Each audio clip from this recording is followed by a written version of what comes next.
Happy Friday, traders, and welcome to the end of the week. Overnight, we did have an ECB meeting. Look, they did not ease rates as expected. The ECB has been aggressively cutting rates for the last year, and it looks as if they are, look at their neutral rate, so at the end of their easing cycle. We did hear from Christine Lagarde after the ECB meeting, and she basically said in no uncertain terms that, look, the bar is set very high now for the ECB to cut further, and for them to actually cut further, they'd have to see a real deterioration in economic data. So if we have a look at the Fed, for example, on the other hand, the Fed has not eased or cut rates at all this year. They still have Fed funds rate at 4.25%, so at higher levels. But the market is expecting, obviously, the Fed to start easing again, from the September meeting onwards. And if you listen to Goldman, they think probably 3 cuts, if inflation doesn't spike up with tariffs, in September, October, and December, and even a couple more cuts early next year. So the Fed has, if it goes according to market expectations, quite a bit of easing coming up. So just with respect to ECB, pretty much at neutral rates and finished their easing cycle, but Fed looking like it's probably going to ease quite a bit going into the end of the year, early next year. That is euro supportive, and that's why we're seeing euro up towards that 118 level, and at 4-5 year highs, and certainly euro bulls are expecting further gains, and the obvious targets there are up towards that 120 level, which is only really 200 points away, so not a big ask. On the equity front, US equities doing what US equities do very well, and that is make new record highs. So S&P, Nasdaq, making those new record highs almost on a daily basis. So sentiment, and we've got a very, very bullish market, obviously, in the equity space.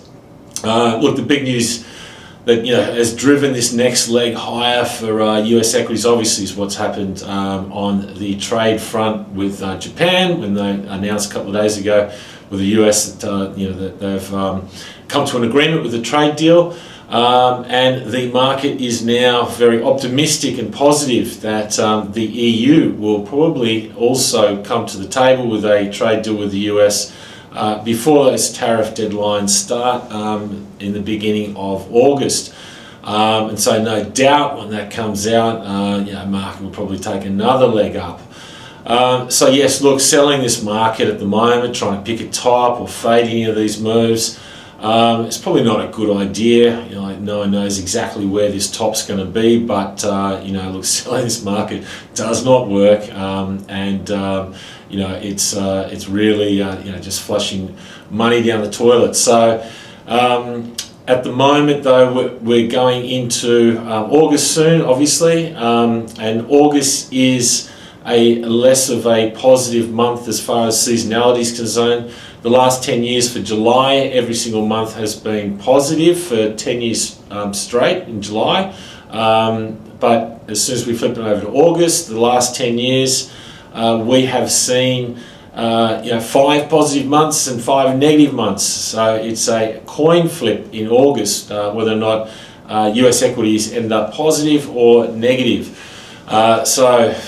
Bears potentially may eat in August. So if you are looking to try to sell, maybe just wait until August. And then obviously once we go into September and October, they become even better months for bears, the best months of the year. Now in the commodity space, gold's obviously had some very big moves this week. It started the week very strongly. We traded all the way up to 30-40 area, which is very stiff technical resistance. Price was rejected quite sharply from those levels. But at the same time that the market was trading up at those highs is when we did get that trade deal with Japan.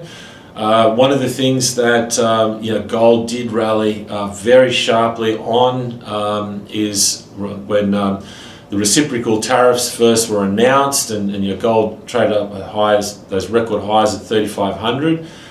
So gold loved all the uncertainty, with what was happening with tariffs.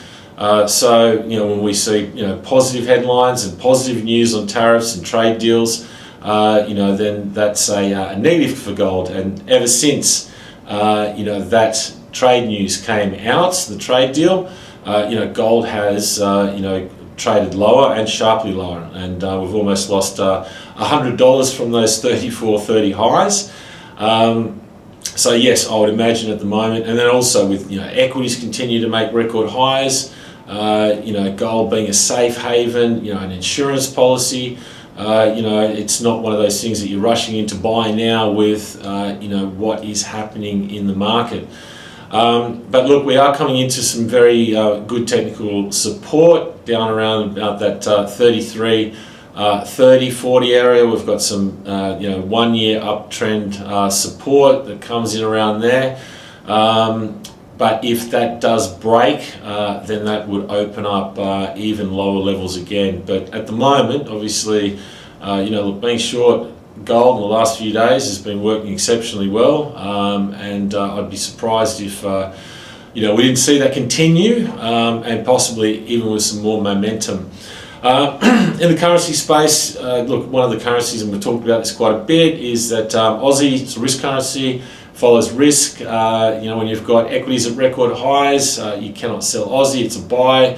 It has done exceptionally well. We've finally popped 66 cents, gone up to around 66.20. And obviously if we continue to see those equity markets trade higher, that's going to continue to support the Aussie. The key level there technically though is around 66 at 2030 area. There is some trendline resistance up there.